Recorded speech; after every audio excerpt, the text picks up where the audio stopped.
বেশ কিছুদিন আগে এই মাটির ভাঁড়ের মধ্যে অল্প মাটি দিয়ে এখানে কুমড়ো বীজ লাগিয়েছিলাম, আর সেই সঙ্গে একটা উচ্ছের চারা উঠেছে। তো এইগুলো যেহেতু এখন খুব গরম তাই রিপোর্ট করা হচ্ছে না, আর যেহেতু এই কালকে আমাদের এদিকটায় বৃষ্টি হয়েছে, তো ভাবছি এইখানে এই চৌবাচ্চার মধ্যে মাটি রয়েছে আর এখানে সার মাটি করা হয়েছে, তো সেইখানে আজকে লাগাবো। এই চৌবাচ্চার মধ্যে মাটি তো রয়েছেই, আর সেই সঙ্গে কিছু সবজির খোসা পচানো দিয়েছিলাম। তো ওখানে মাটিটা রেডি হয়ে গেছে, আর যেহেতু গতকালই বৃষ্টি হয়েছে মাটিটা ভেজাও রয়েছে, তো এই সময়টাকেই আমি কাজে লাগিয়ে আমি এই গাছগুলিকে রিপোর্ট করে নেব।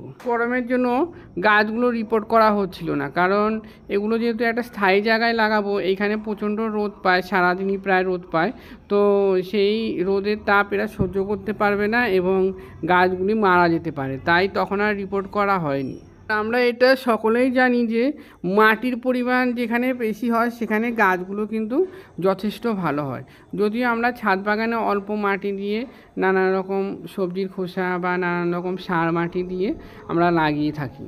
যেহেতু বর্তমান সময়ে সকলের প্রায় নিচের জায়গার সমস্যা, অনেকেরই গাছ লাগানোর ইচ্ছে থাকে অথচ মাটির অভাবে গাছ লাগাতে আমরা পারি না।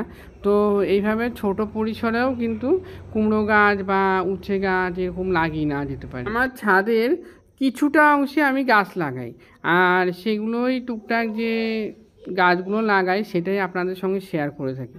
আর এইভাবে গাছ লাগালে গাছগুলো যখন সুন্দরভাবে হয়ে উঠবে, আর সেখান থেকে তো ফল পাওয়া যাবেই, সেই সঙ্গে কিন্তু সম্পূর্ণ অর্গানিক মানে শাক সবজি পাওয়া যায়। এটা বলা বাহুল্য যে গ্রামের সাইডে প্রায় সকল বাড়িতেই বর্ষার সময় কুমড়ো গাছ, চাল কুমড়ো গাছ বা ডাঁটা গাছ এগুলো সাধারণত আগে হয়ে থাকতো। যে সেই রকমই কিছু প্রচেষ্টা আমি করে যাই, আর যে শুধু ছাদের এক কোণে গাছ লাগাই তা নয়, নিচেও গাছ লাগাই।